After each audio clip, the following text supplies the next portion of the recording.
ملک احمد خان آپ کی جو لاجکس سارے اختلافات بلا کر کھڑا ہو جاؤ. نعرے سے بالکل متصادم ہے جو آپ ماضی میں لگاتے رہے. کسی نے آپ کو یہ نہیں کہا کہ آپ پارلیمان میں جا کے تو اپنے ووٹ کا حق نہ استعمال کریں. آپ اپنی ووٹ کو بھی اور اپنی رائے کو دونوں کو پارلیمان کے فلور کے اوپر رکھ کر تجویز دے سکتے ہیں کہ یہ ون آف اپوائنٹمنٹ ہونی چاہیے یا نہیں ہونی چاہیے, اور کیا رول ہے پرائم منسٹر کا اس کو بھی ڈیفائن کر سکتے ہیں. لیکن یہاں پر آپ جب بھی کہیں اور ڈال دیں, میں آپ کو ایکچوئل سٹوری جو ہے جنرل راحیل شریف کے وقت بھی ایسا یہ کیس آیا تھا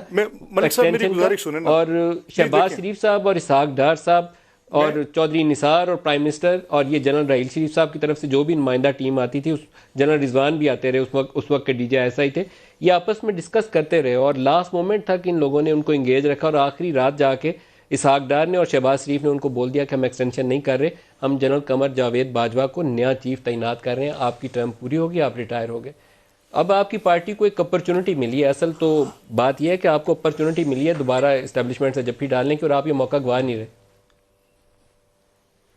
ملک صاحب نہیں, میں عرض کروں سر, دیکھیں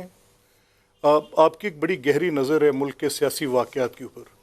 اور میرا یہ ماننا ہے, آپ کے پاس انصار عباسی بھی بیٹھے ہیں, آپ دونوں ان لوگوں میں شامل ہیں جن کے ساتھ یہ بات کھل کے ہو سکتی ہے. اگر تو میں اصولی طور پہ جو بات کر رہا ہوں وہ غلط ہے اور واقعاتی طور پر آپ کے پاس کچھ شواہد اور تاریخی حوالے ایسے ہیں تو میری ان سے بحث نہیں ہے. میرا مقدمہ صرف اتنا ہے کہ جب آپ کسی ایک پرنسپلڈ پوزیشن پہ, مجھے آپ کہتے ہیں کہ میں ایک پولیٹیکل سلوگن یا اپنی کیمپین کے سلوگن کہ ووٹ کو عزت دو, تو میری یہ منطق ہے جو میں نے آپ کے سامنے پیش کی کہ ووٹ کو عزت دو اگر کسی اعتبار سے بھی. وزیر اعظم والی بات جو میں نے پہلے آپ کے ساتھ کی, اب رہے گی بات اس پہ جس پہ آپ نے بھی ذکر کیا کہ جب جنرل راحیل شریف کی ایکسٹینشن کی بات تھی اور تب ایکسٹینشن نہیں دی گئی, یہ ایک واقعہ ہے. کیا یہ واقعہ جو سپریم کورٹ میں ایک پرائم منسٹر کی دی ہوئی ایکسٹینشن تھی اس کو سپریم کورٹ نے روک دیا, کیا یہ واقعہ نہیں ہے سر؟